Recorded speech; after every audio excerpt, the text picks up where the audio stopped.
All right, welcome back. We're rolling this week. Busy week.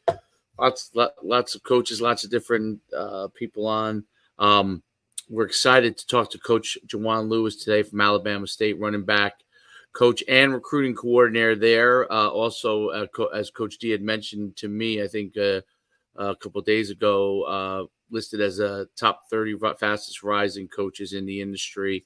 30 under 30, baby. Yeah, 30 under 30. So he's one of Must those be young guys. nice. Must be nice. Are you? What would you be, a 40 under 40? I don't. Yeah. 30, keep it, hey, 35 to 40 Ray. Is there like something we could market it that way? Like right in the middle type of I don't know. I'm the 50 land. I don't think they even do that for people like that anymore. They're At just that like, point, those guys are you're retired. just old and you're Like, those working your guys way are out. done. Like those guys.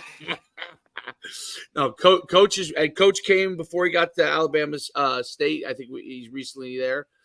He was at Davenport, and he did a great job there. He really is rising up faster the ranks, and so we're super excited to talk to him about a bunch of different things. And I've actually seen Alabama State Stadium years ago. I was in. I believe it's in Montgomery, and or outside Montgomery, and I was there because the guy who was in charge of all the sports stuff was trying to bring an event we had there. He had a son that actually played there, and so they got a really big stadium there. I think I want to say it's like 17 or 20,000. It's a big stadium, like brand new, and yeah, really nice. So let's bring Coach on and talk some more. Coach, welcome to the podcast. Great to have you on. I appreciate you guys having me on, man. Fired up. I appreciate the intro. There's not We too do many, our best with our intros, Coach. not too many people who get the opportunity to be amongst a lot of great coaches in a barrage and variety of ways. So I thank the University of Mount Union for giving me my start. Hiram College for teaching me some things, as well as the University of Findlay. Got a lot of love for Coach Corey Allen, Rob Keys that brought me in. Coach Sparky McHugh and him and I just talked yesterday. We talk a lot. He did a lot of great things. I had a lot of, I consider Davenport family, just as much as Alabama State, because I'm with them. And, here we are, Coach Eddie Robinson going into his third year. Year two, he brought me in. You know, we had some turnover here. But I would say, Coach Chris Barnett, Coach Jonathan Carr, Coach Christopher Brown, Coach William Glover Amp, Assad, my assistant in my room, John Paisley, all of them are doing a great job. Um, and I trust them, and I can't wait to go to war with them this year. Um, Coach Robinson's done a great job universally, both offensively and defensively, as far as, it's a big thing about, and, when I become a head coach down the road, you got to hire great assistants. And That's it. we've done, he's done a tremendous job, and I'm not tooting my own horn. He even has, head coaches on the staff, being Terry Sims. I call him a legend. He hates when I call him that, but it's just the respect. We've had some past D coordinators like Coach Middleton on the defense, helping out with Coach Ryan Lewis, and he's done an excellent job along with our liaison, James Williams, Billy Gresham. Ronnie Scott just got here in the spring, and he's taken over by storm. Derek Brown's our quality control. All these guys have done a great job, but that's enough for the defense. I'm going to highlight the offense, no matter what. Those are my guys right there. So, Yeah, and Alabama State's obviously SWAC conference school, correct?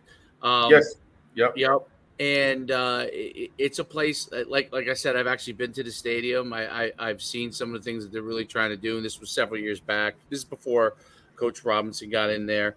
But it's first of all that community over there is a great community. So there's a lot of things. I always thought that's one of the places that really was kind of like a sleeping giant, within the SWAC, and really could. And they've had a lot of great seasons, but to be able to be like a perennial power, I think that's a place that like has the ability to really do that, and I think that's what's exciting about it. There, talk a little bit about kind of. So you started to touch on your career, like yourself as a player. You're a really accomplished player, and then your kind of foray into coaching and how you got to Alabama State.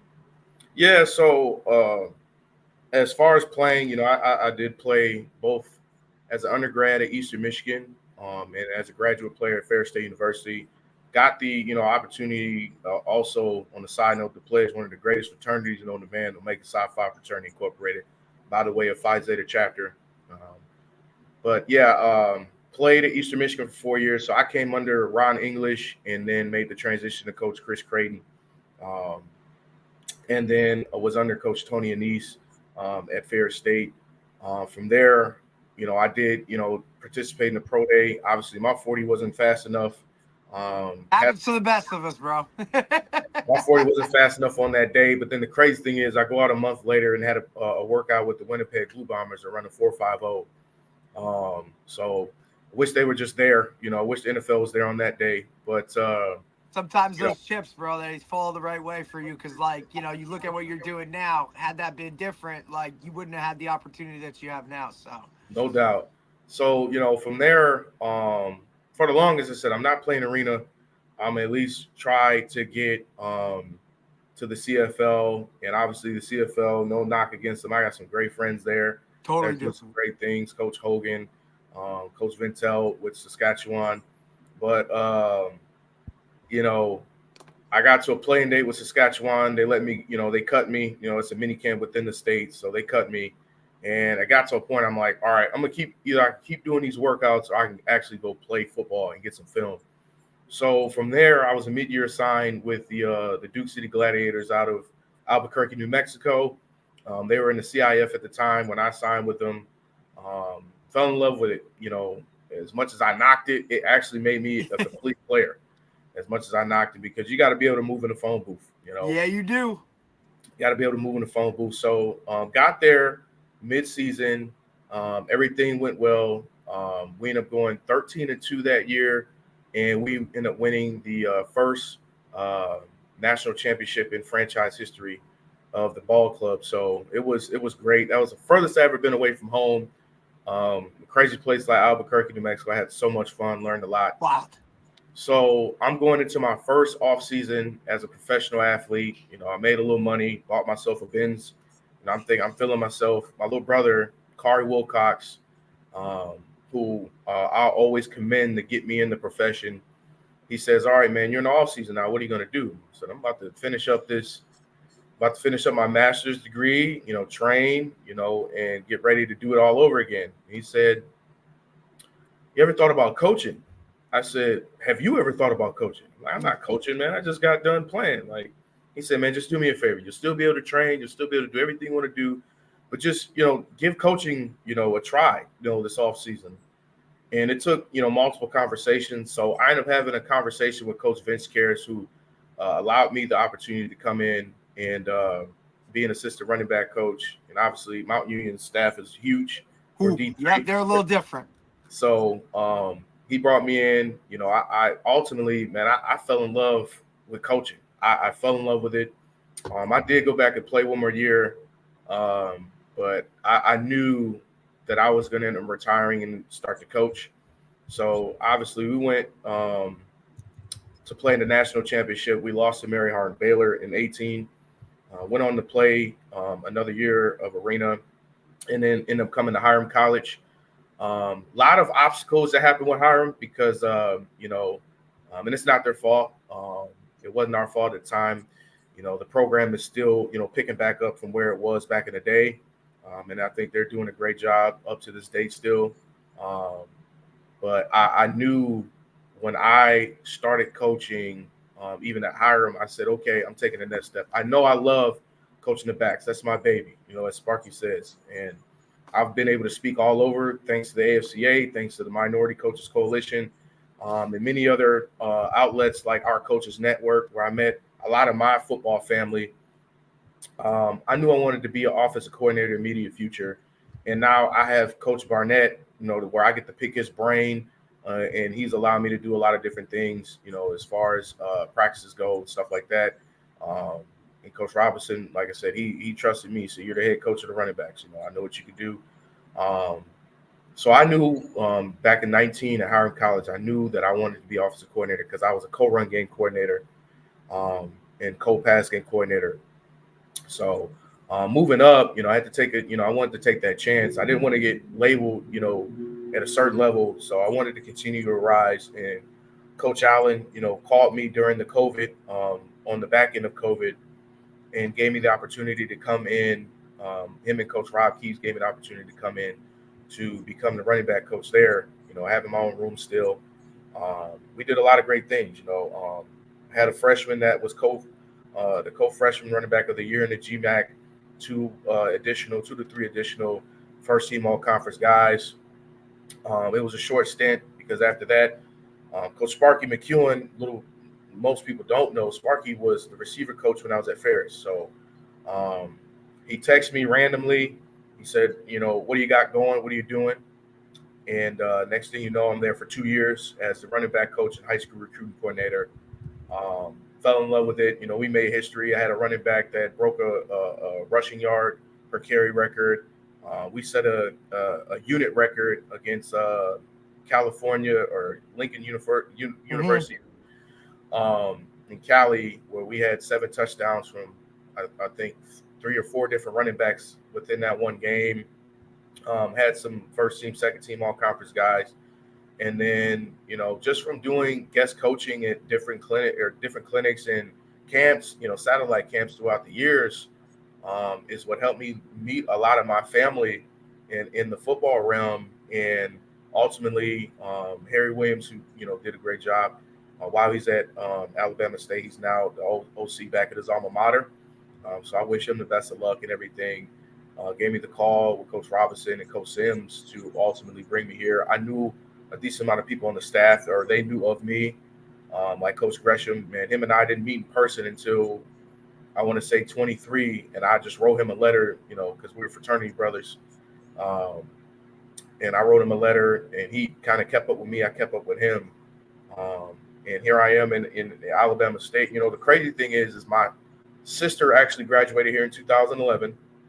And then my family, my dad's side of the family, was another, pivotal reason why I began coaching. And he's a longtime high school coach from Muskegon High School. My dad's side of the family lives in Atlanta, Georgia currently. So here we are, man, going into year 7 this year. All works out. Yes, sir. Yeah, and that's awesome. And Coach Robinson's really beginning to take the program to the next level. I think you guys were 7-4 last year. The year before 6-5. Rose up from a team that was in the middle of the road, like having maybe sometimes more of a lose. Now you're really building. You have that stadium. You have a lot of upgrades to facilities. Montgomery's a fantastic community. Having spent a little bit of time down there, I know this is a good guy for you to go and meet. The guy who's in charge of tourism and like bringing people in for conventions. Ron Simmons is the CEO there. Great guy. You would love him. Yeah. And it's a good guy to know. You know what I mean? No doubt. Montgomery. So it's his son played at Alabama State too. So he was an offensive lineman there. And it's really, really a great community. So talk about when before we get to like running back play, because I really do want to pick your brain on that. But you're really getting heavily involved on the recruiting side. You're recruiting coordinator. You're really starting to step that up. Talk about the type of players that you guys are looking for, the type of prospects, and how you kind of go about your process at Alabama State. Yeah, the biggest thing for me, excuse the background noise. I had a couple. Don't worry about it. Guys coming in and out, but you're okay, man. The biggest thing for us is we are still, at the end of the day, we're a foundational program. When I say foundation, your high school players are foundation. Your high school players are foundation. We did an amazing job, even with the turnover. We did an amazing job as a staff, bringing in, some high quality players. We're looking for guys. I know you have some programs that will take the minimum, with GPAs and stuff. Even when we're looking at our guys, we're setting the foundation or a plan. Even if a kid is in a credit recovery plan, we're getting with the counselors to see what can we do as they're rising, or what can we do in the midst of their senior year to help them out. But the foundation is high school kids, so we're not portal crazy. If there's a situation where we do need a plug and play guy, in certain positions, you're going to have to do that. It is what it is. Yeah. But for every plug and play guy, you're still getting a foundational guy because, we're looking more of the grad transfer, stuff like that. Yep. We may take a couple kids who are, true mid-year undergrad guys, but we're always getting a plug and play guy that needs to be ready to be a more than ready backup, or a guy that's going to be ready to go if anything happens at the end of the day. But we also look into the JUCOs as well. We're looking for those qualifiers coming out that may have gone under the radar. It is what it is. But if they could prove themselves for that year and come in and be a plug and play guy as well, then that's great. We look at things like that. But the foundation is key. We had about seven 3-star guys. We don't really get into the labels like that. Yeah. Who's giving those stars, but we had a lot of kids, in our region, our southern region. But we have, we're a melting pot on our roster. We did a really good job. Like, we're playing in the Orange Blossom Classic coming up here against North Carolina Central. We have a high presence of guys who are from Florida, from all over the place. I had a mid-year, high school mid-year enrollee, which we had 4 guys that are high school mid-year enrollees. Crazy. Yeah.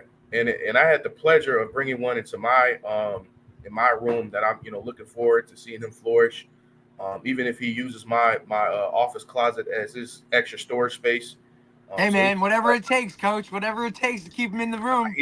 He's a great kid. But I got a lot of guys, both in state and out of state, in this room that I'm really looking forward to doing some great things. But recruiting wise, we did a great job, and we got a couple guys late that are really going to be some pivotal pieces for us.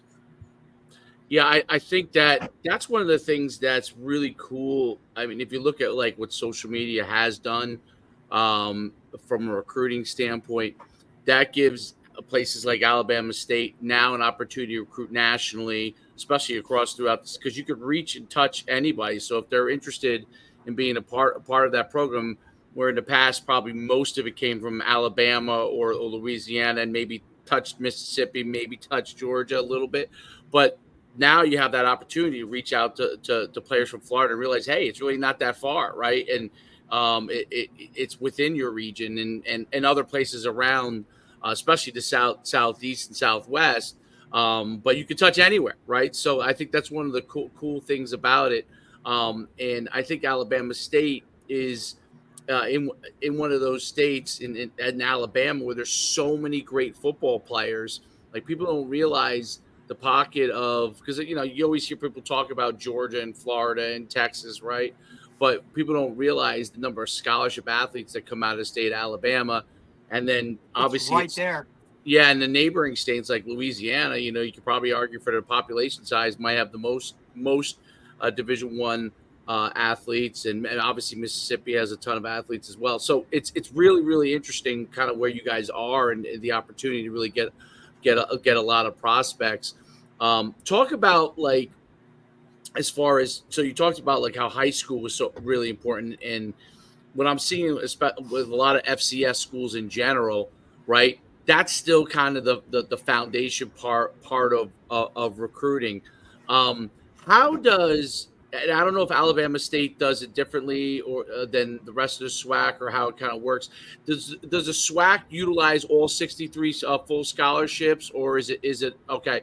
And when you guys do recruiting, are you number one, 63 scholarships? Those guys are the guys that come in, and then the other guys would be walk-ins. Is that how you guys do the scholarship standpoint, or do you kind of a mix depending on what they are? Yeah, it's a heavy mix depending on where, and obviously tuition takes a big chunk of that as well. So, in-state versus out-of-state, right. Obviously every university has their own different nuances, but I would say for the entire conference, you have your fulls, you have your partials, you have your different promises that are in-state, Birmingham promises, and even when I was in Michigan, coaching. A lot of the state schools or public schools had what you call the Motor City Promise or the Kalamazoo Promise, where guys, the school pays for the tuition and you're paying for X, Y, and Z. So there's many different ways where you get guys to things like stuff like that. obviously FBS is like if you're a fool, you're a fool. If you're a walk-on, Right, you're a right. walk-on. Right. FCS, the Division One FCS, has different ways where you can kind of maneuver around it where Yeah. families are happy and the program is still happy where you're not uh, exceeding your resources, as I'll say. Correct. So it's a great thing. And I tell you what, even as recruiting, high school, I say on top of that, between high school and mid-year, our strength staff does a great job too because they're finding guys as well. They've all been different places. So Coach Kerry Thompson's been a million places.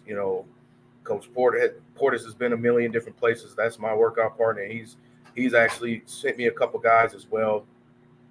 Coach Irv, who's doing the Bill Walsh strength conditioning portion, he's with the Titans right now. So That's awesome. Everyone has really contributed to the program to where we are, along with having just a great universal staff and administration, and with the strength staff helping out as well. They're able to really mold who we're bringing in from a strength conditioning perspective, knowing exactly what these guys need to be successful in the field from a preventative perspective, from a conditioning perspective, from a strength perspective. So universally, man, everybody is chipping in, man. So we do a great job here. And that's what you need to be successful is you need to have everybody aligned. You need to have everybody, all going in the same direction, whether it be strength staff, other coaches. Like we're all about, compete in offense, defense. But at the end of the day, like we're all one team.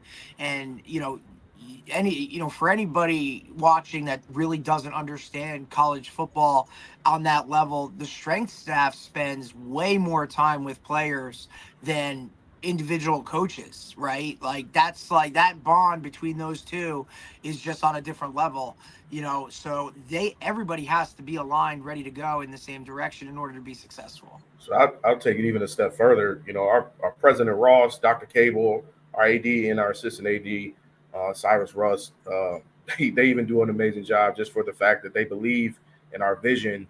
And this last class that we brought in, they were more than thankful.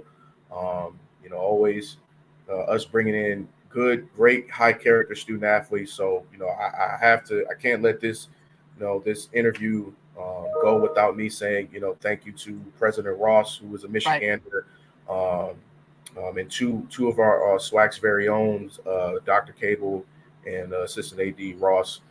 As well as our compliance department as well, is doing a great job, and academically our academic department too. So they make our job, they make the vision happen at the end of the day.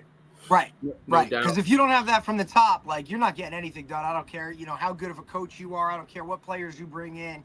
If those guys that are literally calling the shots, up top, if they're not in line with what you got with what the vision of the program is, you're swimming upstream, and that current just keeps getting harder and harder, right? I mean, No doubt.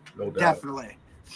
And you have a big name coach, right? Obviously, Yeah, you do. Yeah, Eddie Robinson Jr. Like, I mean, as far as name goes, I'm sure that helps you walk into any door. Obviously, he's son of arguably one of the top 3 or 4 head coaches of all time in college football, Eddie Robinson Sr. So it's an amazing thing that you guys have going on, and obviously he has his own identity too, so which is really cool. Like, he takes all the things that he's learned, and he has his own identity, and he brings his own identity to the program as well. So which I think is really good. And he ain't afraid to show a little something different. No, he's right? not. I like that. The fire. I love it. He is swag. So one thing. He is swag. He is swag. So one thing, because a lot of people get it mixed up. Eddie Robinson, our head coach, Eddie Robinson Jr., he is in no relation to the great Eddie Robinson. However, interesting. I didn't know that. I did not know that. Yeah, a lot of people get it mixed up. They do. Yeah, so but he's I never realized that. I didn't never realize that. 2 people that he highlights a lot on why he got into coaching. Yeah. That is Houston Markham Jr., who was one of his longtime coaches. um, and Coach Eddie Robinson. Yeah, He's a pivotal piece amongst a lot of other people who have contributed to of course. college football. But no, it's okay because everybody mixes it up. But I Maybe will tell you though, like, and you kind of and he look at it played too, in the though, like NFL just as the well, name, Eddie right? Robinson Jr., right? Didn't he? That's what I Yes. thought. Yeah. So even people up top there have gotten it like, oh man, my bad. Everybody's made that mistake, and he just Right. laughs it off. I never But realized that. but even going forward, right? Like even like with that being said or whatever, like you talk about him, like one of his mentors, right? One of the reasons he got into this whole thing was Eddie Robinson Sr., right? And like Yes. when we talk SWAC, like there's no way you can even have a conversation without talking about Eddie Robinson Sr. and what Correct. he did for the entire, the conference and everything of that nature. It all just goes hand in hand, no matter what. But Right. like your head coach obviously made headlines for going back and forth with Dion and whatnot. But like at the end of the day, like I love the fact that like I don't care who's on that sideline. Like you're not gonna disrespect my program. You're not Correct. gonna just come in here, no matter who you are, how much money you have, what you've done. Yeah, you're not gonna make a mockery of what like I have lived my entire life. And I Bill. love that. Yeah. Yeah, No like doubt. look, I've been here, I've been doing this. Like, you're not just gonna come in and all of a sudden like you're SWAC because you're in this conference. Like, that's not gonna happen. And Right. look, mutual respect on both ends. You know how it works. I just love that. If I'm a player for that guy, I'm Oh, going through a wall right yep. now for you, coach. You know what I'm saying? No And I'm gonna doubt. tell all my other guys like, hey, you need to come here because look what like my head coach, he's willing to do this to this person, and like it is like let's go. Yeah. Like I mean, I just think like that's the guy you want leading your program, even in terms of administrators and things like that. Like some administrators probably would have frowned on something like that, like, oh, that's not how we do. No way, man. Like I want a guy that's going to defend my program and fight for it No that way. doubt. So like I was with Davenport when that happened. Right. So you saw it from afar, I saw right? it from afar, and even when I was in the midst of doing I do a lot of research. Even when I was going into college, Of course. I figured out why the extension at Eastern Michigan was the way it was, and it was because of the founding year of the school. But doing my research, man, that fired me up, and Yeah, it we're makes you not want to play for a guy like we're that no matter what. Like, I could look at a million intangibles of things and whatnot, but if that's the way my head coach is going to be, like, that's a guy I'm willing to sign up for and run and do whatever with. I'll figure out the other stuff, but like, I want the guy that's making calling the shots to be that way. and like we don't have to go on different interviews, and No, we don't have to go on social media and disrespect any other SWAC absolutely school not. or any other institution at that. We're a classy school. We just play football. So Actions speak louder than words a lot of time, and exactly in this this day and age I don't think a lot of young guys follow that philosophy because everybody can talk. And I always tell, and coaches heard me say, look, everybody wants to smoke till there's smoke, right? And it's like, exactly. look, I can say all of these things and I can look pretty in all my videos and do all that, but like when we line up and get between the chalk and put a helmet on, like, who are you now going to be? Because your words mean nothing when we can get out here and play. At the end of the day, like, make no mistake though, if you disrespect us, you're gonna feel us. One If you're gonna hundred percent. disrespect Like we us, ain't just gonna be sitting over here doing whatever. no. Like we're If gonna you're come gonna and we're gonna give you a little something. if you're gonna disrespect us, you're gonna feel us. We're gonna be we breed off of being intentional. So if you're gonna intentionally disrespect us, we're gonna intentionally come back at you. Just be ready Expect for that. abs 100%. I love it. And I think that's why I love the intensity of the program Yes. that he brings. Like you feel the intensity, and I think Derek and you said it too. You feel that intensity. You feel the love for the game from him. Like you You feel feel the like, hey, passion for his this is players. important to me. This isn't a show. Yep. This is what we do. Like I've dedicated my life to this program and any program that he could be a part of maybe in the future, but maybe he'll be there forever. Who knows? In college football can be crazy, but It is. uh, but he's dedicated his life to it, and to have someone play for somebody like that, that's to me, like as a parent, I'm a parent, like those are the kind of guys that I look for my kid to be a part of, right? Guys that will go through a wall for you, that stand by their guys. You know what I mean? And that's really, I think, honestly, what it comes right down to, it really has nothing to do with him. It has to No. do. I'm standing by my guys. These are my guys. You're not going to do something that takes my guys, my coaches, my administration. That's not going to happen. And I love that part of it. I Yeah, it wasn't like a not to ploy switch for him. gears, but I do want to talk to Coach before because he's got to get ready. I do want to talk to him a little bit about running back play because he is a running back guru. You know, we could do another podcast one day about all this kind of stuff too. But I do want to talk to you a little bit about running back play because that um obviously you're doing a phenomenal job recruiting, but running back, like you said at the beginning, like those guys that like those are your guys. Those are the guys like you identify with what those guys do. You're trying to get the most out of them, and those are the guys that you work with directly on a regular basis. Talk about the running back position, especially how it's evolved, right? Like in the last 10 to 15 years, but talk about the running back position and the kind of guys that you want to have as your running backs. What that characteristic is, because running back's one of the few positions they could be tall, short, stocky, lean. Like everybody kind of has a different preference. What is it you look for in a running back? I look for selfless guys. I look for selfless guys. I don't care. You can be the smallest. I got guys from all shapes and sizes. Some big, some small, some muscular, some not. But at the end of the day, these guys are selfless. That's why we're called the 334 stable. I have different chapters. Every place I've gone, starting at the University of Findlay and on, we're either the Findlay stable, we're the Davenport or 616 stable, we're the 334 stable here. And I know a lot of people use that stable term, but I thoroughly use it as a culture. My culture in my room resonates with my culture philosophy as a whole, which is relatability plus confidence equals trust. I at the end of the day have to learn these guys both as student athletes, but as people.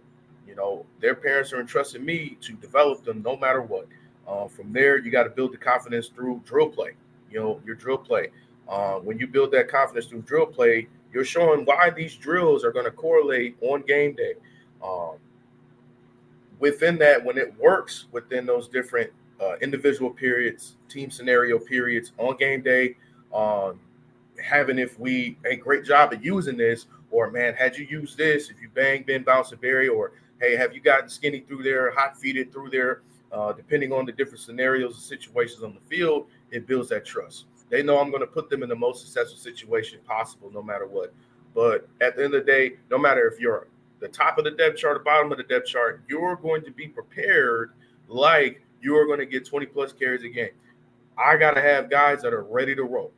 And I trust every person. These guys have come from different backgrounds, different stories. If we had more time, the list goes on of what these guys can contribute to the game. But you got to have complete backs. So I'm looking for a complete back, a guy who's not afraid to run in between the tackles, to trust their speed in open field, to be able to catch, but mainly be able to block. What do you do without the football? All right, what do you do without the football? You got to be able to enforce the finish without the ball. Okay, you got to be a guy that is on his P's and Q's in pass protection, no matter if it's full slide versus pass slide, man side. All right, you got to be that guy to be able to ID and scan defenses. I build intelligence in the room. I build intelligence. I work off the IQ that you already had. Some guys come from scratch. Some guys know a lot of great things, and that's no knock to whatever program they came from. But at the end of the day, you're going to be a complete back because I'm the head coach of this room. Okay, I'm the head coach of this room. So I'm looking for guys who are just overall trusting within their ability and trusting me to build off what they have. All right. And I tell my guys, don't be anybody else but yourself. Okay. That's it, man. If you're a 5'11, 225-pound back, don't try to be Reggie Bush. You need to be Marshawn Lynch. You need to be Bo Jackson. You need to be Adrian Peterson. You need to be, the list goes on. All right. The same thing. I like when the smaller backs, my in space guys, my tweener guys are able to look at physical backs because some of these guys, though they're small, they're very burly. Right. Right. So I can trust them in between the tackles just as much as in space. And they trust their speed. All right. We have a little thing we enforce the finish. You got to enforce the finish in all phases. Doesn't matter. enforce the finish on runs, enforce the finish in pass pro, enforcing the finish on catches, then enforcing the finish and chasing the play. All right, chase the play. And we universally as an offense do a great job at that. So those are the guys that I have in my room, and we have a family culture. It's not, hey, I'm better than you, I'm this, I'm that. It's not, it's a, if he gets a first down, we all got a first down. If he messed up, that's okay. We're all going to correct it, no matter what. We have a selfless room, a very humbling room, man. And shoot, I love them for trusting me to make and teach life through the game. Yeah, absolutely. Do you like to use, like, from at least from a tailback standpoint, do you like to use two backs in a game? Like, how do you kind of enjoy, you know what I mean, rotating? Because in the old days, right?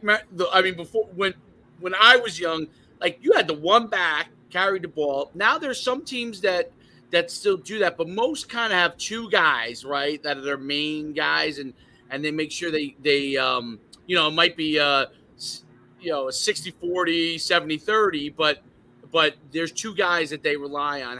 What's kind of your philosophy with that, with the backs?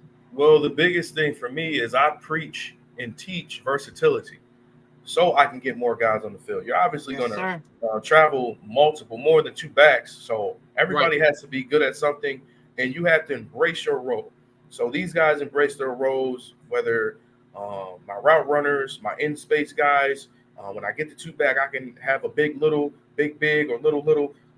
That way, you know, being multiple personnels and multiple formations allows me to be have my hand in multiple backs and still be able to get multiple carries with certain guys, putting the ball in the right hands of guys and keeping the guy. If a guy's hot, man, you hot, man.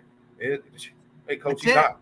That's it. It is what it is. But you're not, you know, back in the day, you had really burly backs like the Eddie Georges, where they sustained being that one back, or even Bo Jackson's, where you're sustaining, and even Walter Payton's, who I love. Those shots that you're just taking on the regular. Now, over time, man, as football evolves, you can't just grind one guy into the ground. You know, you gotta be ready for having multiple situations or anything that happens, but you also got to be ready for the fourth quarter. You got to be ready for the fourth quarter. So you got to use multiple backs. As what I learned as a young coach coming up, and I'm still considered young. I'm only going into year 7. Some guys, I'm coaching with some guys who've been in it for 15 plus years. Great, and we all learn and teach off of each other. But versatility is key. Versatility is key, and obviously, when you watch my drill tapes and how I develop guys, I'm showing an indie phase. I'm showing you're showing it all. You're not hiding much, Coach. And I respect that as a high school coach myself and whatnot. Like, your openness to kind of let everybody know kind of what you do and how you do it.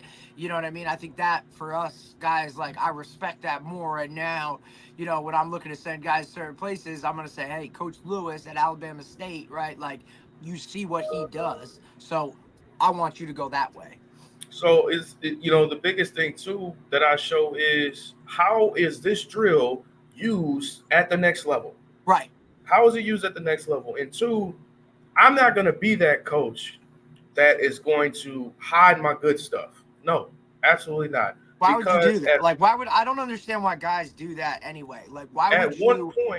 At one point, I had to create my foundation. Like, this just didn't happen overnight, and I knew my manual, and I did this, and I learned from a lot of great coaches, man, and, you know, Alonzo Carter's, and he met me off one of my first clinics I ever did with our coaches network, and he's like, man, you got some good stuff, and, you know, I learned stuff from people with different positions. I learned from many different running back coaches that I've come encounter with, and they learned stuff off of me, but I'm not going to hide my stuff, because there's somebody in this profession, no matter the obstacles. It might be that guy that's first starting out, just like myself, as a volunteer coach, made $1,000 under the table, just took what that administration was able to give me, and I'm going to give them the nuggets on how they can create their own style, their own teaching progressions, their own philosophy into creating a complete back. Even when I become a coordinator in the immediate future, I'm still going to coach the running backs. You're not going to let me give up my baby, but let me give you nuggets. Let me give you what I've learned. Let me give you what I did as a player, because there's not too many running back coaches in today's age that have played the position, let alone as coaching the position at a high level. And it doesn't matter what level you are. There's some great players at the D3, D2, D1 FCS, and FBS. Everybody's taking everybody. It's like the waiver wire nowadays. So that's Right. what it is. It's open. It's free agency, man. It really is. It's guys are out there just pipping and grabbing and doing whatever. And it's like it's just what it is. And when you're starting out at the D3 level, you're grinding. You're grinding, man. You're grinding. So I took an approach of being a sponge, and learning from other guys, and then putting my own spill on what I experienced and what my RBIs experienced playing at the FBS and FCS level myself. And I want to give those nuggets to the next person. Don't be afraid to hit me up. Don't be afraid to take my stuff. Take it.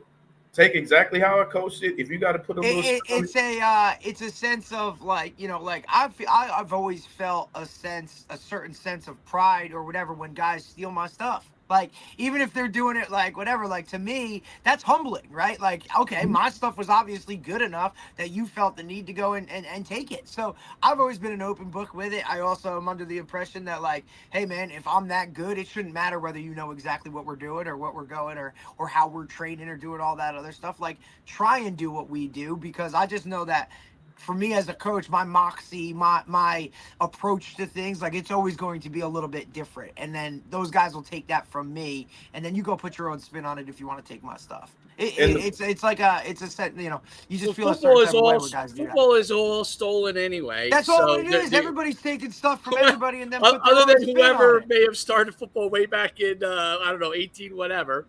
But it's all stolen and taken, and it's all and the word I like to use is it's an evolution of drills. Like, people are evolving drills, evolving schemes, evolving things. So you're taking principles from something you see that you like, and then you said it, Derek, put your spin on it, and that makes it more of your own, right? And I think that's why not take, especially in football, why not take something from something that has been successful, and you say, I can enhance this. And when you enhance it, and that's the great thing about you putting out your stuff, you're putting out, hey, this is how I do it. And then you might see what you do and say, you know what, I really like this, but I want to do this way. Or right? you have to adapt it to the level that you're coaching, the right? level Like you're at, coach, what you're doing at Alabama State, I'm not going to be able to do that on a regular basis with like my high school guys, right? So you got to kind of adapt it to your levels, but at the same time, hey, this is what we do. This is what those guys at that level are doing. You can be as successful doing that.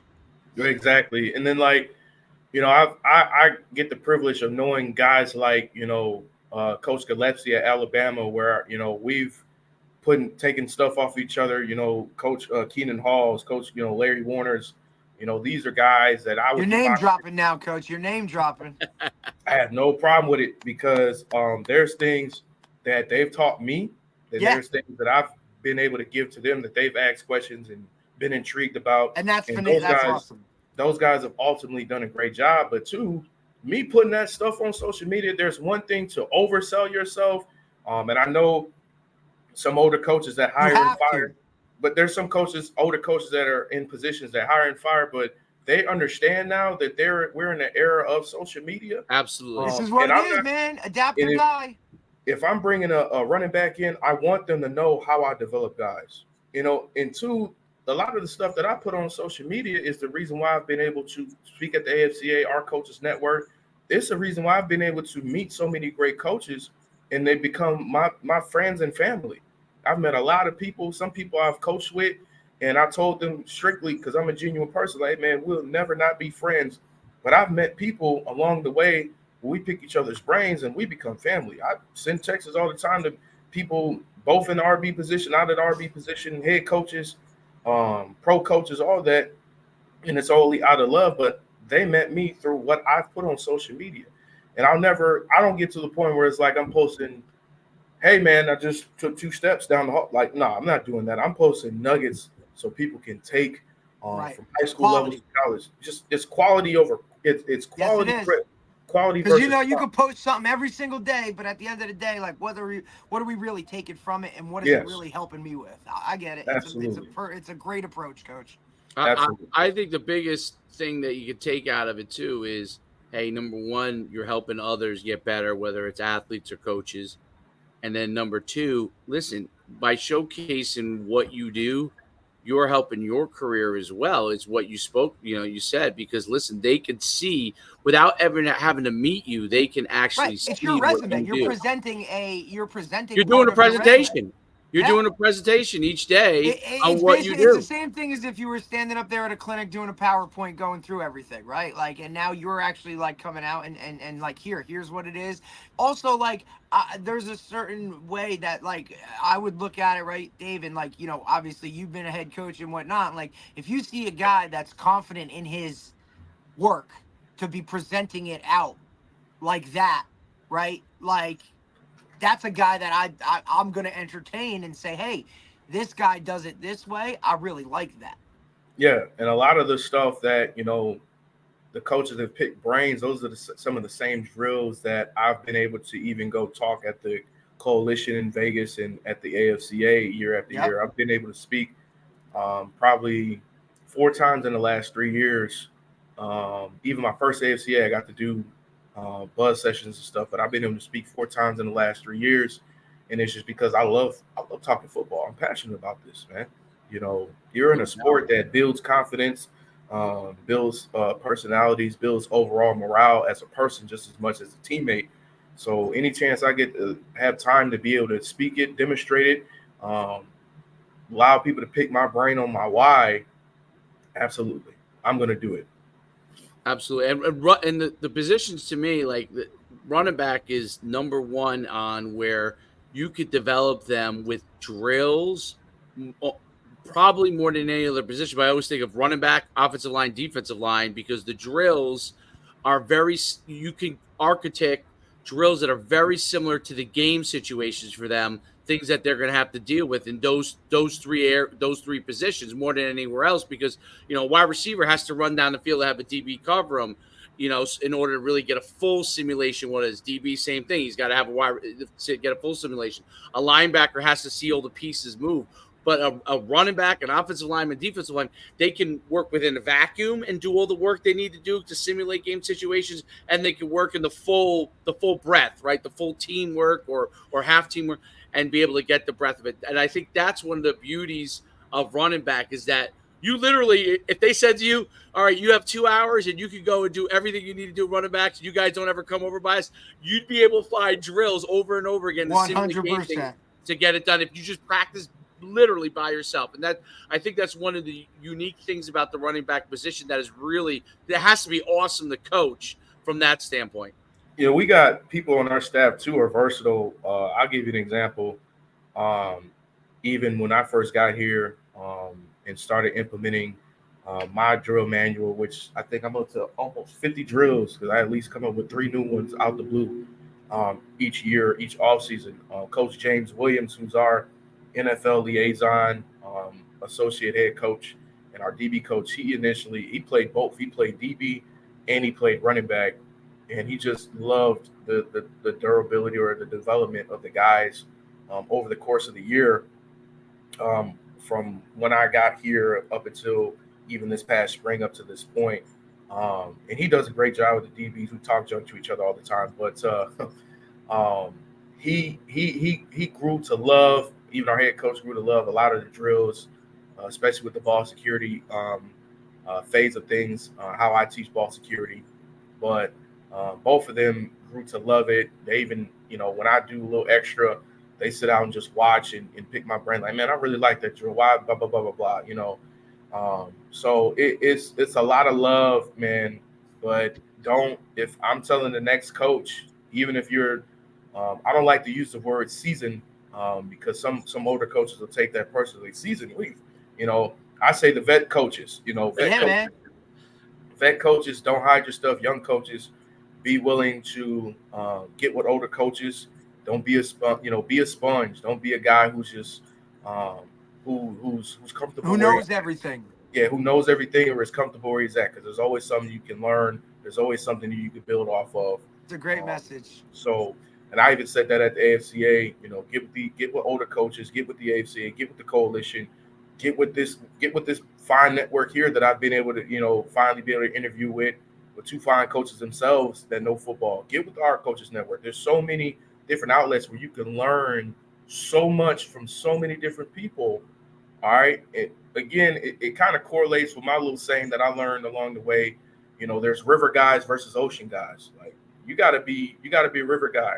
If you ever sit and watch the river flow, that stream, no matter how many rocks you skip, no matter how many times you kick the water, that stream is always going to stay current, is going to stay calm and collective. And you can't, you want to be a river guy. The ocean guy, he gets caught up with the highs and get caught up with the lows, meaning if I'm a coach, I can't, or even from a player's perspective, I get a little too high, I get a little too low. And as a coach, I can't bring you down from the highs or I can't bring you up from the lows. Are you a complete back? Can I trust you in every situation, even in all adversity? And that's not just football, that's life. No, So I preach being a river guy versus the ocean guy at the end of the day, man. no doubt about it. And Coach Vernon Hargraves, who was my linebacker coach at college, he used to say, like, it's never as good as you think it is, and it's That's never it. as bad as you think it is. Stay even keel, because when you get in the film room and you think I just had the I worst had a game great ever. day. Oh yeah, or well, either way, you think you had a bad game. There are things you did really well. There are things we got to correct. When you had a really good game, there are still things that you didn't do well that we got to correct, and there are obviously things that you did do well. And I stay even keel so you can continue to learn. I think that's a great thing. Don't be a river guy. Don't be an ocean. That's really great. It's awesome. I appreciate that a lot, man. Appreciate it. Coach, I don't want to hold you up much longer. I really appreciate you coming on. I mean, you're really representing. I might be frozen on your screen here, so you're just hearing my voice, and for some reason my thing just froze. But I really appreciate you coming on and really enjoy this podcast and talking with you. And listen, you ever want to come on again? You get some free time in the season. I don't know if you will, but you want to talk some more, we'd love to have you on. We really enjoyed you taking the opportunity and coming on here. And listen, you keep going on the pace you're going. You're gonna fulfill that dream of being a head coach one day. There's no doubt about it. 100%. Appreciate you taking the time, Coach, especially, with camp coming up and right now, everything. So, it shows a lot about you that you're willing to take the time to talk to the two of us when meanwhile you got guys literally rolling in and out of your office because, it's report day. So it just shows who you are, Coach. And we might have lost Coach Shu, but, I'll speak for both of us and say, like, look, we're really happy that you came on and whatnot. And we'll continue to grow this relationship and we'll link up, whether it be on a podcast or whether we'll meet up at the AFCA convention and sit down and talk some more. Absolutely, man. I honestly honor and privileged to be able to represent the university, the football program of my family today. Um, Man, this would not be the last time that we hook up and link Nah, up. man, we'll do this again. That's for sure. That's no doubt, man. And I wish you guys the best of luck in continuing to, give these guys, everybody, every coach an outlet to continue to talk ball and just, really throw it out there and shoot. Again, I encourage these coaches, man, get with a lot of coaches, man. Build your family, build your guys up, man, and love one another, man. So I appreciate you guys. All right, Coach, man. We'll talk to you soon. Have fun. Good luck. Enjoy camp. Get crazy. You know what I mean? Like enjoy that day after day after day grind. But look, for guys like us, where this is the passion and this is the love, like this is great. Like guys aren't dreading going to camp. Like you're in love with this and like can't wait to like get in that room and you're the head coach of your guys. So we look forward to following you this season and we'll get together again soon when you got some free time. Awesome. Thank you. Have Take a care, great Coach. season, Thanks, Coach. buddy. Have a great weekend too. All right, we'll see you soon. Always one, go Hornets. Thank you. That's it, You baby. got it. You got it. Go Hornets. All right. It's awesome. Great. Good stuff, great man. guy. He's Great passionate. stuff. You can see why Great he's stuff. a 30 under 30 guy. No doubt about it. He's a leader, and All he's in. passionate about the game. Loves it. I love the running back stuff as a former running back. I love hearing. And you heard him perk up when it was like, let's talk running back play, Oh right? yeah, Like, There's no doubt about it. you gotta love what you do, whether you love your, it's just, and he does, you can see. And look, if I'm a player, that's the guy you want to go to. You want No to be in doubt. a room like that, like a guy that just exudes that and it just seeps out of him where every day he's juiced just to be there no matter what it is. Absolutely. Great shows. Great having Coach Lewis on. Great podcast. I will get on out of here for today. We'll be back tomorrow.